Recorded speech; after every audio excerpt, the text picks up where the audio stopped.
As Doris Duke conservation scholars, we had the opportunity to visit one section of the U.S.-Mexico border. During our visit, we met with two individuals who live and work in this region, Ron and Tony. Ron founded the nonprofit Borderlands Restoration, and Tony is a lifelong rancher near the border. Here is what we learned about how environmental and political issues impact this region. It's a wonderful place to live, and it's just a crying shame that there's this line. It really is a barrier to migrations.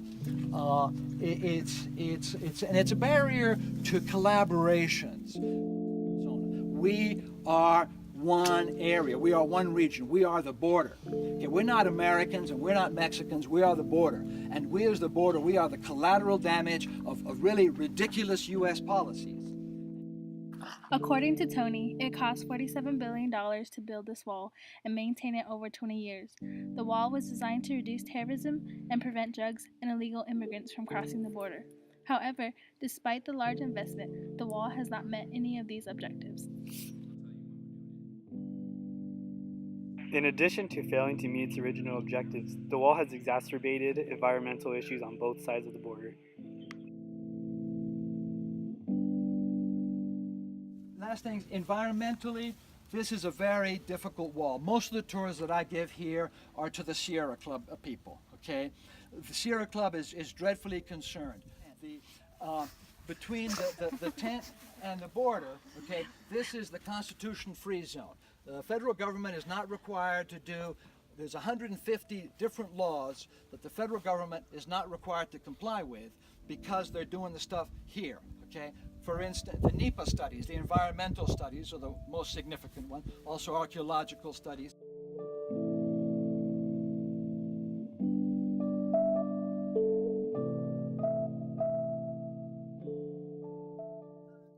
After today, something that I'm more interested in is seeing how, the wall has fragmented habitat.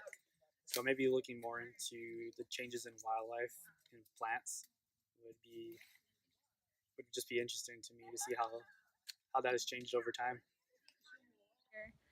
This border is drawn between two different countries that both need environmental issues focused on, and that both countries need communication and collaboration because nature has no borders.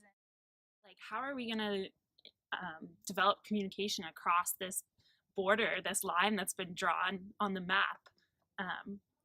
Because ultimately we have to if we're going to save this incredible region with so much biodiversity. When it comes down to it, it's all about one-on-one. It's all about a small group of people actually coming and seeing and believing and being. And when you all go back to wherever you go back to, you'll go back with a sense of what this border looks like. And as we stand here between two countries and you look up and look how beautiful this place is. And if we were here a couple hours from now, we'd see the hawks flying through here. And an hour or two after that, it'd be the owls. And it's just a beautiful place. And if you'll bear with me for one moment, I'm going to ask you guys to do one thing with me, okay? I'm going to ask you to close your eyes and not to make any sound. I'll even try not to talk for just like 1 minute, okay? So that we can perceive with not only with our senses but with ourselves. If you would do that with me, I'd appreciate that. If we can do that right now on 3. 1, 2, 3. You know what you hear is the sound of silence. You hear the sound of peace. You see that's the sound of life. This is the sound of our planet, okay? And it's a beautiful thing. And let us not be termites, let us be creators.